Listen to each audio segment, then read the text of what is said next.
Chers amis, bonjour.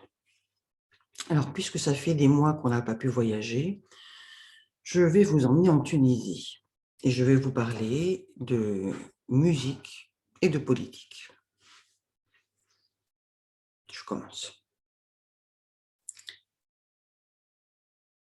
Il y a plus de 10 ans, on était en Tunisie sous le régime de Ben Ali, un régime autoritaire, arbitraire, une dictature, quoi, où les médias étaient bloqués, où la censure s'exerçait sur les sites Internet et toutes les voix dissonantes se faisaient réprimer. Dans ce contexte, les jeunes en général et les jeunes artistes en particulier n'arrivaient pas à se faire entendre. Les médias officiels diffusaient deux genres musicaux comme programme de musique parce qu'ils étaient apolitiques. Et donc, ils étaient autorisés par le gouvernement. Il s'agissait soit des chansons de variété arabe, soit du répertoire de musique traditionnelle tunisienne. Et puis ensuite, on arrive en janvier 2011.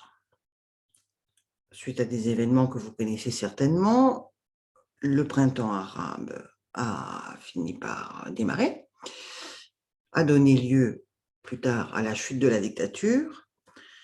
Et puis, on peut dire que la société réclamait vraiment du changement politique d'abord, et puis aussi, du point de vue musical, du changement pour avoir droit à écouter de la musique un peu moins corsetée. Et enfin, les jeunes ont pu se faire entendre. D'autant plus que ça s'est accompagné de la levée de la censure d'Internet. Donc ça a eu un rôle décisif parce qu'il y avait un nouveau rapport de force. Les artistes émergents réussissaient à se faire connaître. Et puis, ils arrivaient à produire des clips, même s'ils n'avaient pas beaucoup d'argent, parce qu'il y avait en cette période de révolution et de renouveau une véritable solidarité entre les artistes et les techniciens d'image. Et donc, c'était facile d'avoir des clips qu'on pouvait ensuite faire visionner sur YouTube et on arrivait rapidement à des centaines de milliers de vues, voire même des millions. Dans ce contexte, le genre le plus visible est devenu le rap. Pourquoi le rap? Eh bien, parce qu'il n'est pas cher à produire, contrairement à d'autres musiques comme le rock, le reggae ou le jazz, qui ont aussi connu un renouveau à ce moment-là.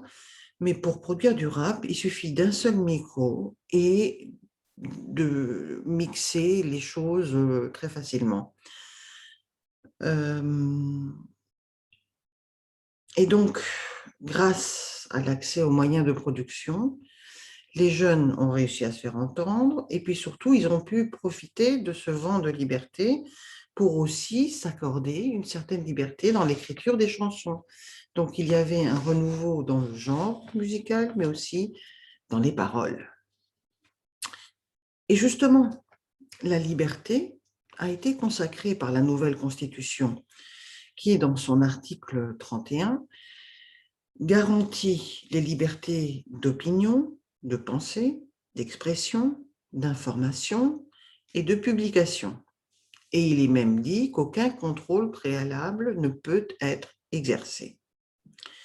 Et c'est comme ça que le rap ose le langage cru et les critiques acerbes contre la société, la politique, la police même. Malheureusement, il y avait encore des résidus de dictature, résidus qui ont la peau dure, et je vais vous en donner deux exemples. Le premier, c'est Weld L15, qui de son vrai nom s'appelle Monsieur Yacoubi. En 2013, il a sorti un tube qui s'appelait « Les policiers sont des chiens ». Forcément, ça crée un peu la polémique, voire même un scandale.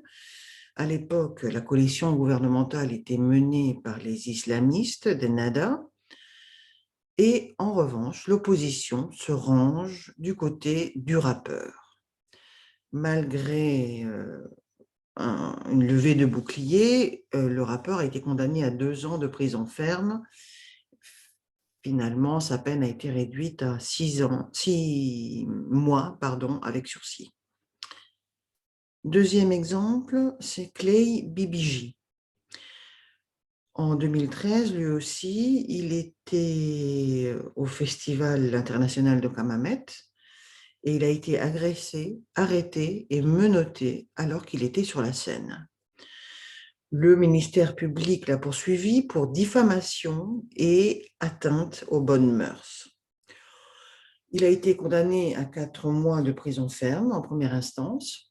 Ça, de nouveau, ça a réveillé une véritable mobilisation populaire qui allait des quartiers défavorisés, ceux qui l'écoutaient le plus, mais aussi aux milieux progressistes et aux défenseurs des droits de l'homme. En fin de compte, il y a eu appel et il a bénéficié d'une relaxe. Lui-même, plus récemment, en 2017, a vu une incursion de la police dans un concert qu'il donnait dans le centre du pays parce que la police protestait contre ses paroles offensantes et immorales. Alors, face à tout cela, même les plus radicaux ont dû apprendre à composer, à devenir peut-être un peu plus commerciaux. Et donc, ceux qui étaient underground et créatifs ont fini par intégrer le circuit commercial, mais pour être commercial, il faut vendre. Pour vendre, il faut être neutre, et c'est là qu'on se retrouve avec une nouvelle dictature, celle du commerce. Je vous remercie.